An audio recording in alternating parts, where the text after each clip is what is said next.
Hello and welcome, and in this recording I wanted to talk about something that has been bothering me for the longest time. And it's not a big deal, but every time I say it, somebody thinks I'm crazy, so I feel like I need to explain myself. When I think of college football coaches, I like to think of hiring and the impact of that hire. And in the past 10 years of college football, we've seen coaches go all over the place. And it seems like the coaching carousel has been firing on all cylinders for the past 10 years. So, with me asking the question, who is the most impactful hire, the most earth-shattering hire in the past 10 years? And my answer leads to a lot of people turning their heads to the side and being like, what? Really? Like it shocks them. So my answer to that question is Jimbo Fisher to Texas A&M. Now, to defend this answer, I'm going to have to go back and explain. So Texas A&M, before Jimbo Fisher, was a middle of the pack SEC school. They were kind of competing. They were coming off 8-5, 9-4 seasons in the post Johnny Manziel, post Sumlin era. Well, Sumlin was still the coach at the time, and he was the coach before Jimbo Fisher, but he was a little bit he was struggling at the time.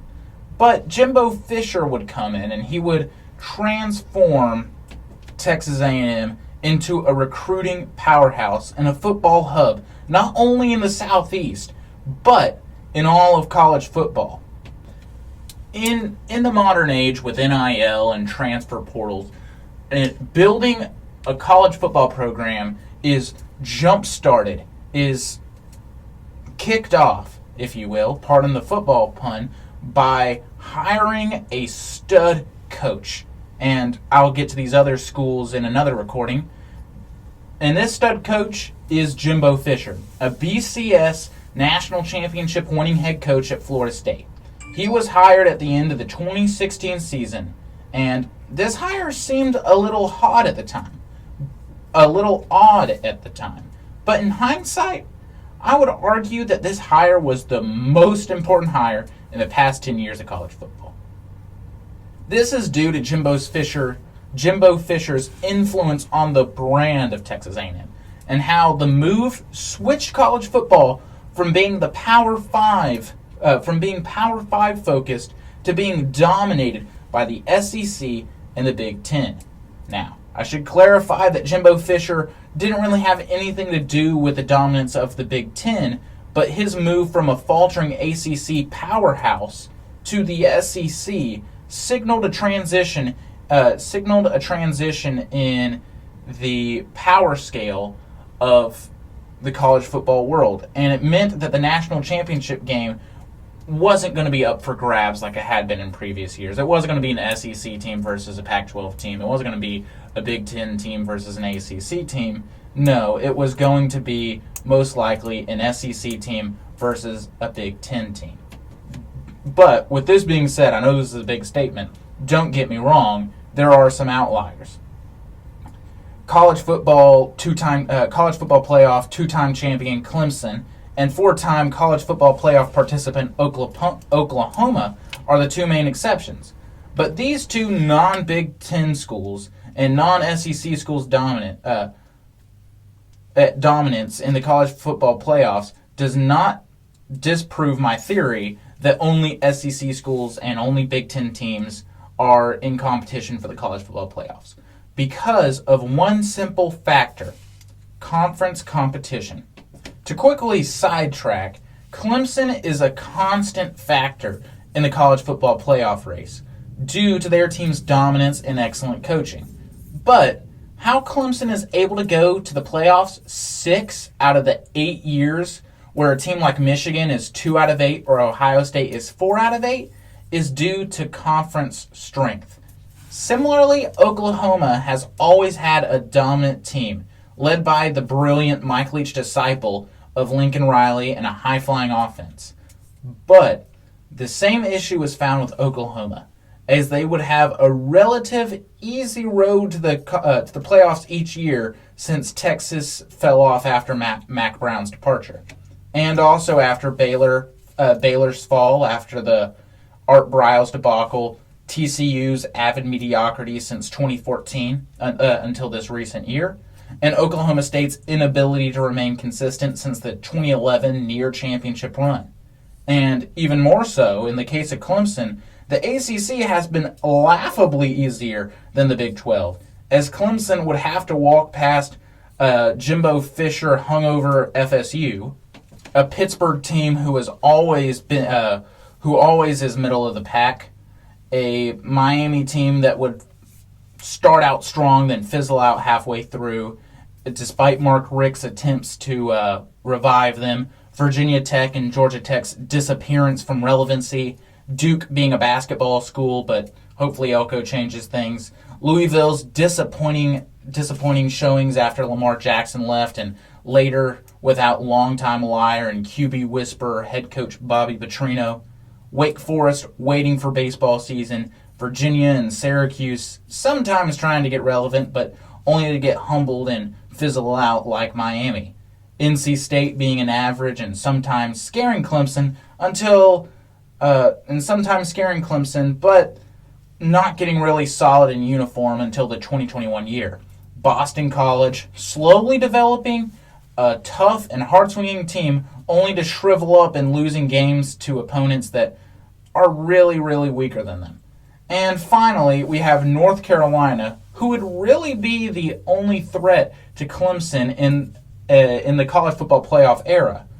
But they would really be lackluster for a majority of those years. The only real threatening year was the Mitchell Trubisky-led season, and later when Mac Brown took over in 2019. But this just shows how Clemson has an easy road to the college football playoff. Needless to say, Clemson could just snooze its way past the ACC and easily book a ticket to the college football playoff year after year.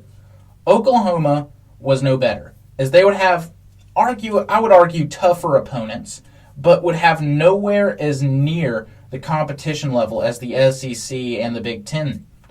The competition levels of the SEC and the Big Ten is both a blessing and a curse, though.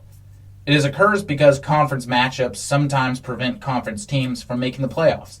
Examples of this occurring is the 2020 season, where Texas A&M was held out of the college football playoffs in favor of one-loss Notre Dame, despite Texas A&M only losing once earlier in the year to Alabama, who was undefeated and ranked number 1 in the country. You want more examples? I have plenty. Penn State in 2016, who won the Big Ten but fell twice earlier in the year to in-conference Michigan and Ohio State. And then the other example in 2018 was Ohio State, who were pushed out of competition by one singular in-conference loss, granted it was quite embarrassing though, to Purdue. And then in 2015, we have Iowa, who was eliminated because even though they had a perfect year, they had one loss in the conference championship game to Michigan State, who was led by L.J. Scott, who willed his way into the end zone on one of the last plays of the game. This happens constantly. In-conference losses have plagued SEC and Big Ten schools. Now, what does this mean? It seems like I'm saying one thing and meaning another, but I don't. Just bear with me. These in-conference losses have been a blessing to SEC and Big Ten schools. Just look at the words of Nick Saban and Kirby Smart, who attribute in-conference losses to being a key factor in in-season development for their programs. And this ultimately proves to be the case, as a majority of the in-conference losses for these schools, like Texas A&M, Iowa, and Ohio State, 2019 Alabama, and 2018 Georgia, the teams that they lost to in conference would later go on to make a run in the college football playoffs or win the whole thing outright. These in-conference losses drive schools to compete in their own conferences. But we don't see that in the ACC or the Big 12, and that's because they don't have the competition level. Now, after that quick sidetrack, to get back to Jimbo Fisher. This hire was massive. because he moved from Florida State, who had won the national championship in 2013 and qualified for the college football playoffs in 2014, and he left in 2016, just 2 years after. Notice the quick exodus from Tallahassee. Jimbo knew the writing on the wall was spelling disaster for Florida State. But why was it spelling disaster? It's because of the ACC conference. Now, here's the kicker that helped spark my interest in this topic. Why would Jimbo leave FSU, who has as big of a brand, if not a bigger brand, than Texas A&M? Well, the answer is simple. Money. On top of this, why would Jimbo Fisher leave a conference he could easily dominate like Clemson? And the answer is also money. It's no question that Texas A&M and Florida State are both wealthy institutions, but Texas A&M puts more of an emphasis on football. Their boosters will help get recruits, and that's their whole reason that Jimbo Fisher left Florida State to go to Texas A&M, because of the funding there, and also he knew he was going to get paid to go to Texas A&M. Now, let me clarify about how money was the reason that Jimbo Fisher left Florida State to go to Texas A&M. Well, it's quite simple. Let's look at the revenue of this past year, a year where Texas A&M was arguably at an all-time low. They were hyped up in the offseason, had the best ranked recruiting class of all time, and then didn't even qualify for a bowl game. They made $193 million in revenue. Now, let's look at Florida State, who, way past expectations, had one of their best years in recent memory, and they only made $161 million in revenue. Jimbo Fisher could disappoint all he wants, and they would still make more money than Florida State. And on top of this, let's look at endowments. Now, if you don't know what endowments are, it's money that is invested in an institution to either support education or athletics. So, let's think about this. Florida State, their total endowment was $700 million. That is a large sum of money.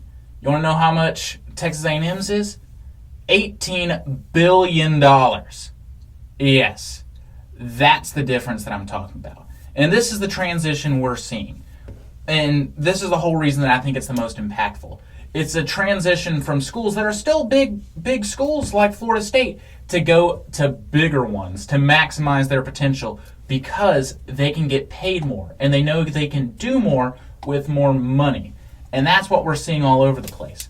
Why do you think Lincoln Riley left Oklahoma, who is a very big brand school, to go to USC? It's because of the money at USC. Why do you think Deion Sanders left Jackson State to go to Colorado? It's because of the money at Colorado. Every single big move that we see in the offseason, you can point to endowments. And you know where this starts with? Jimbo Fisher leaving Florida State to go to Texas A&M. And that's what I'm talking about this recording. I intend on going more in depth in this somewhere in the future, but not at this moment. I just wanted to get this off my chest because people looked at me weird a couple days ago when I said it, and I feel like I needed to talk about it. So yeah, that's my thoughts on who is the most impactful coaching hire in recent memory in college football. Thank you for listening.